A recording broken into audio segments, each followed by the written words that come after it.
Have the West Virginia Mountaineers found an NIL secret or maybe a loophole that will help them getting players to Morgantown? Well, right after the intro, we're going to talk about it.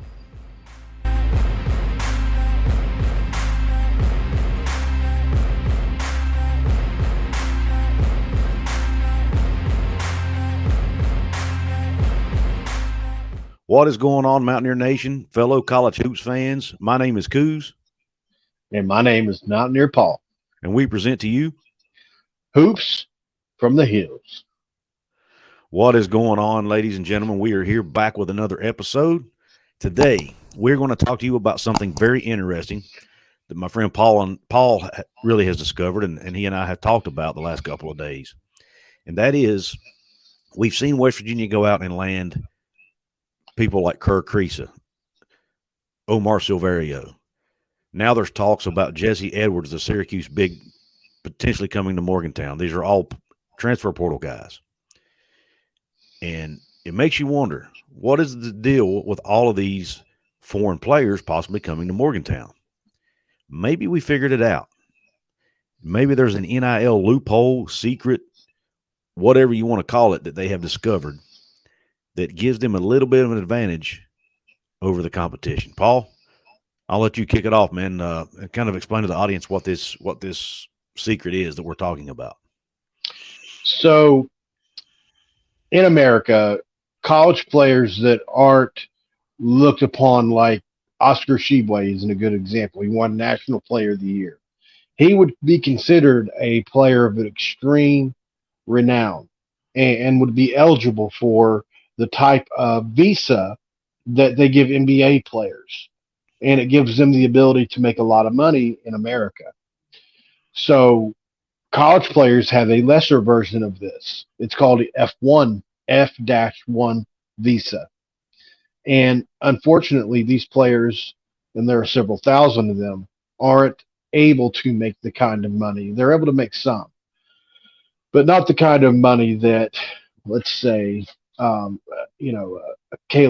Caleb Grill or somebody like that could make, just an irregular American player. So I think West Virginia has tapped into that with some of these players.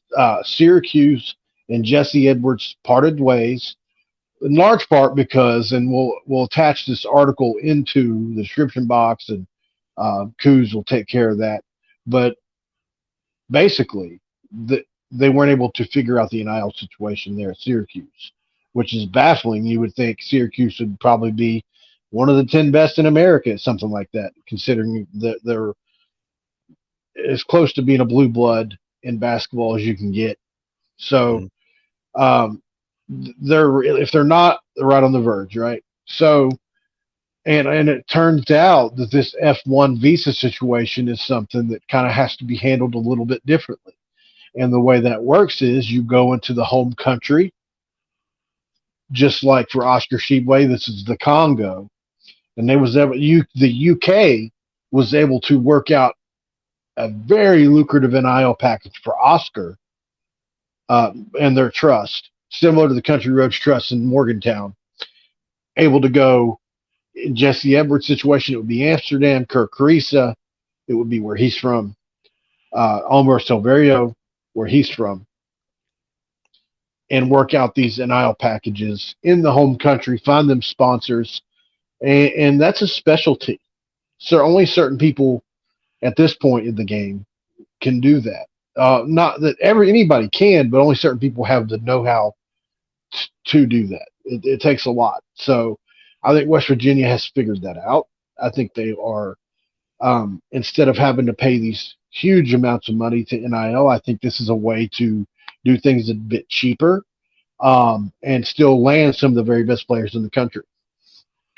Yeah, not only is it something that not all have the know-how to do, it's also some are just not willing to do, I think, because like the article mentioned that you referenced and that I'll link in the description,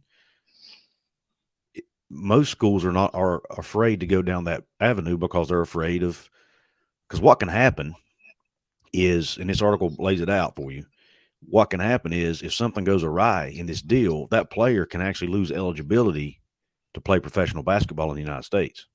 they can lose their visa, basically. And a lot of schools just aren't willing, or a lot of trusts, I should say, a lot of, a lot of collectives, whatever they are not willing to do that. They have to get attorneys and all that involved in some cases or whatever.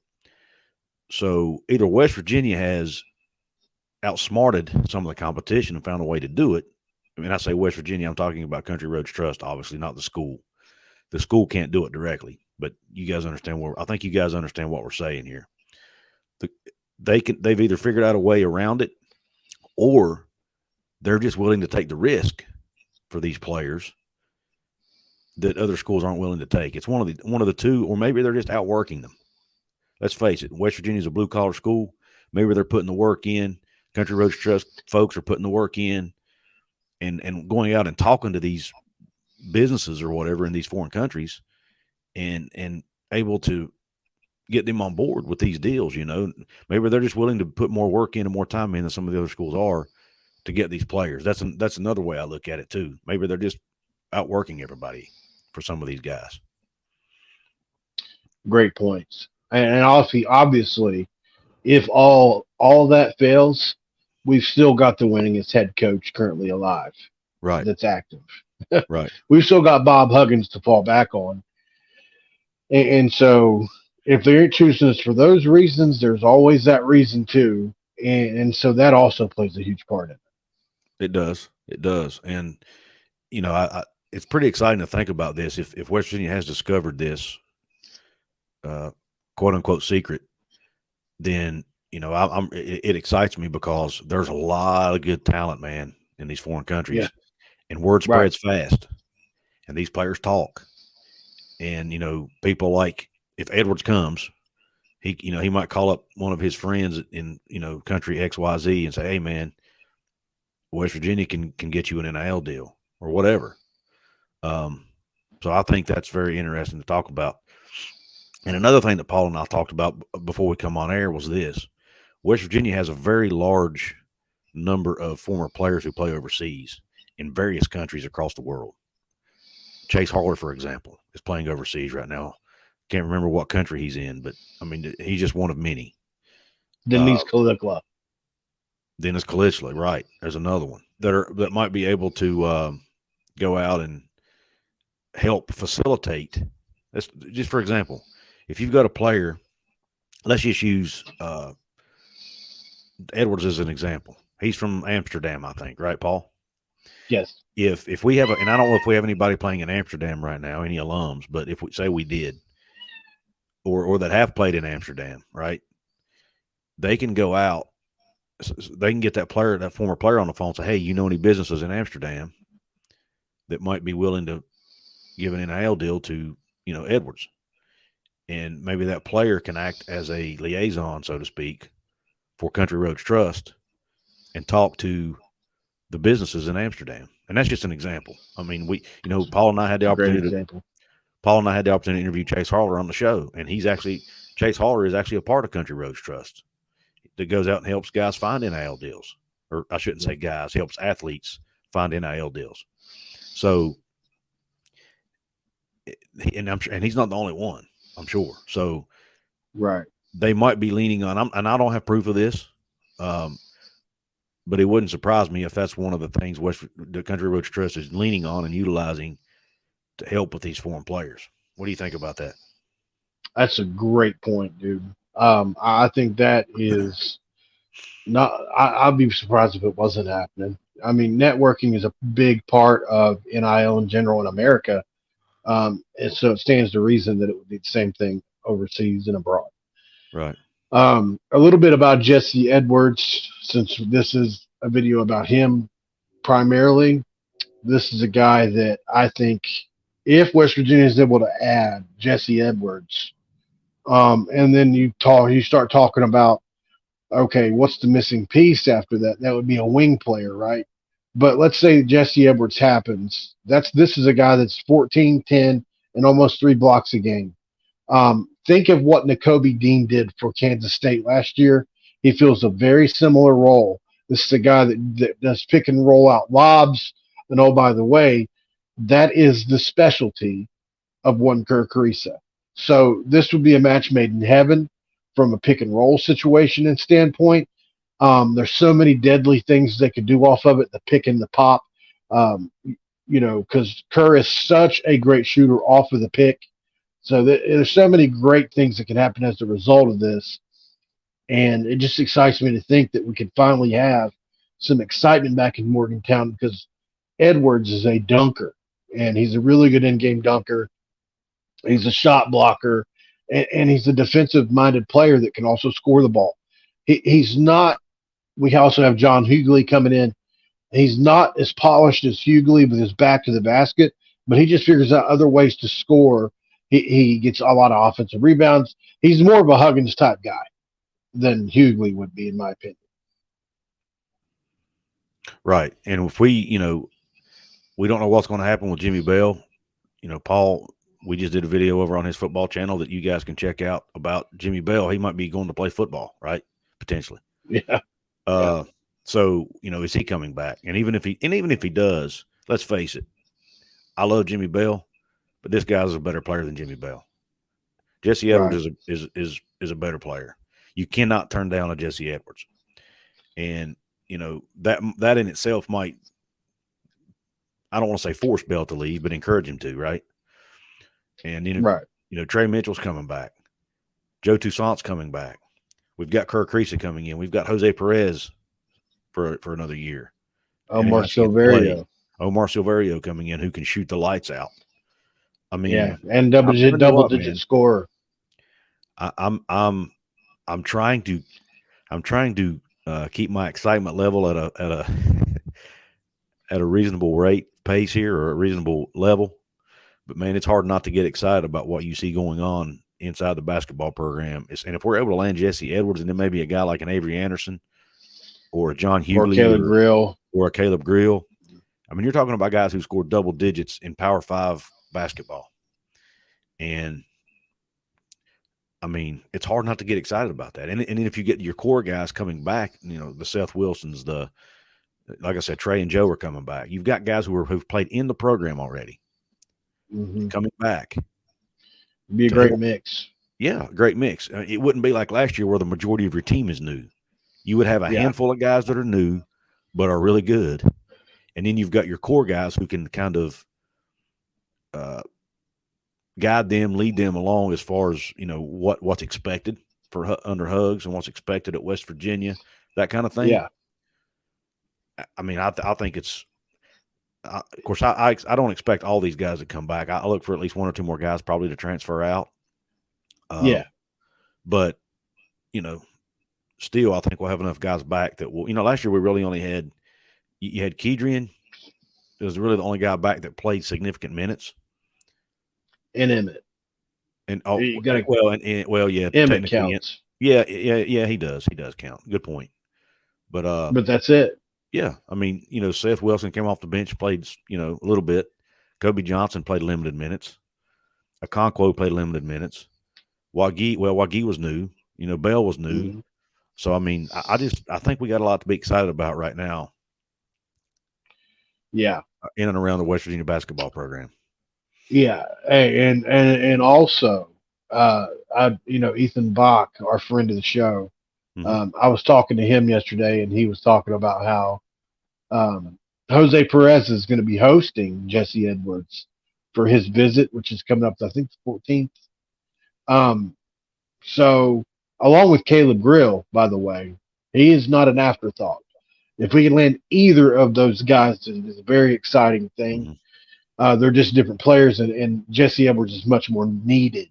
He's what we didn't have last year. Right. We have a Jesse Edwards on last year's team, and you can't convince me we don't win one, maybe two games in the tournament. So that was the big missing factor. Maryland dominated us down low last year. It wasn't even close. So on the blocks. But very interesting to see what might happen with this. But yeah, they say Jose Perez is hosting this, and he won't be quick to remind you that he's batting 1,000. Yeah, absolutely.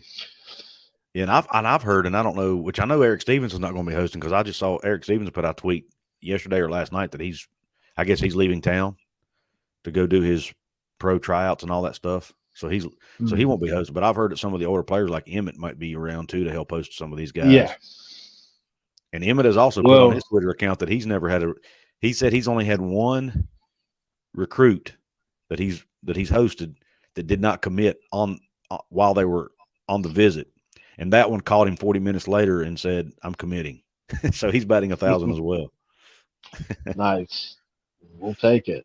We That's need right. all the good luck we can get. And, as Bob Huggins is in the twilight of his career, what better way to send him out? And I know he would want to do this not only for the state, but for his dad and his mom. There's so much that would go into it. Um, would I rather, and this is a basketball channel, and I don't mean to be against basketball, but would I rather have a football national championship? Yes. But it may mean more overall for Hugs to get one, just based off what he means to everybody. Yeah.